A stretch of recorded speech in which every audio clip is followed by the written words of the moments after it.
Bonjour à tous, voilà comme promis la première déviation estivale littéraire. Donc pour commencer en douceur, ce que je voudrais faire aujourd'hui avec vous, c'est vous expliquer le sens du titre du mot déviation. C'est pas très compliqué mais c'est important pour bien comprendre la suite. Donc l'idée m'est venue il y a quelques semaines, je rentrais chez moi, il y avait un chantier et ils avaient mis en place un contournement pour éviter les travaux avec ces fameux panneaux que tout le monde connaît, les panneaux déviation. Et en arrivant au coin de ma rue, en voyant le panneau déviation, j'ai eu une espèce de révélation. Moi qui lis depuis toujours, qui écrit depuis toujours, enfin plus exactement qui lit depuis toujours et qui essaye d'écrire depuis toujours, je me suis dit la littérature c'est exactement ça. Ce sont des déviations, des contournements, des détours, des voies mais des voies qui sont toujours avec une issue. Et c'est ce que je me suis dit qu'il y avait dans la littérature, c'est le plaisir de voyager, le plaisir de lire l'histoire. D'ailleurs, prenez un exemple à la mode, ce sont les thrillers ou les polars. Quand on lit un thriller, on pourrait aller voir à la fin le dénouement, mais on ne le fait pas. On lit toute l'histoire.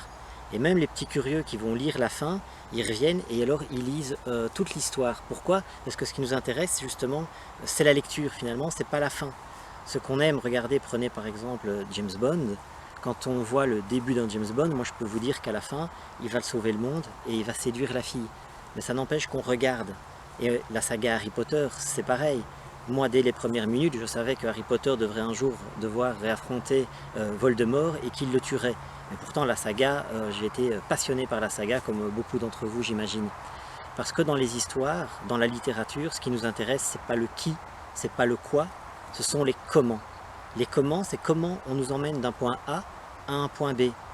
Quelles vont être les étapes? Quels sentiments? Est-ce qu'on va avoir peur? Est-ce qu'on va rire? Est-ce qu'on va pleurer? Est-ce qu'on va être déçu? C'est ça qui nous intéresse dans une histoire. Il y a quelques années en Belgique, il y avait la société des chemins de fer belges qui avait trouvé un slogan. C'était le train, déjà un goût du voyage. Donc ils ont dû arrêter parce que avec les retards de train et le confort des trains, c'était pas crédible. Mais la littérature, c'est un peu ça. C'est ça qu'on cherche. C'est déjà un goût de voyage. D'où l'idée des déviations. Et pour vous dire à quel point ce qu'on aime, ce sont justement ces voyages, c'est que même l'idée même du livre ou de l'histoire, elle nous importe peu. Ce qu'on veut, c'est l'intrigue, c'est suivre le récit. Le récit nous importe plus que la fin. D'ailleurs, la plupart des idées, on n'a plus rien inventé. Grosso modo, après plusieurs milliers d'années d'avoir inventé des histoires, on peut considérer qu'on a déjà un peu raconté tout sur tout. Mais finalement, on continue à lire des livres, on continue à aller au cinéma, on continue à écouter des chansons.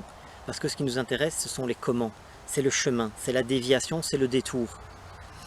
Un dernier exemple, c'est parce que je vous avais promis que je vous parlerais de Monte Cristo, en tout cas c'est dans le titre de cette vidéo, c'est que même les idées n'ont pas besoin d'être hyper originales. Quand on a lu Monte Cristo, le conte de Monte Cristo de Dumas, moi je l'ai découvert, j'étais à l'université, je l'ai découvert en plein mois de juin, en plein blocus pour les examens. Donc entre Roland Garros, une Coupe du Monde et les 1600 pages du conte de Monte Cristo, je ne vous raconte pas la session que j'ai passée. Mais enfin bref, j'ai découvert il n'y a pas longtemps, peut-être qu'il y en a plein d'entre vous qui le savent déjà, mais moi j'ai découvert il n'y a pas longtemps que l'histoire du conte de Monte Cristo, c'est une histoire vraie. C'était un fait divers à l'époque que Dumas a repris, il l'a un peu romancé, mais finalement c'est arrivé vraiment à quelqu'un, l'emprisonnement injuste, la perte de sa femme, la trahison de ses amis, le trésor, la vengeance, tout ça est vrai. Il l'a juste un peu romancé. Et pourtant, même en sachant ça, que l'idée n'est pas originale, qu'il n'y a plus d'idée originale, on continue à se passionner pour la littérature et pour le cinéma. Et donc c'est pour ça que j'ai appelé ça un peu des déviations, parce que ce que nous faisons, nous qui sommes passionnés de littérature, c'est ça, c'est exactement ça. Ce sont des déviations, des détours, des contournements. Donc voilà, je vous remercie et on continue les déviations plus tard cet été, je vous promets, et je vous dis à très vite. Merci.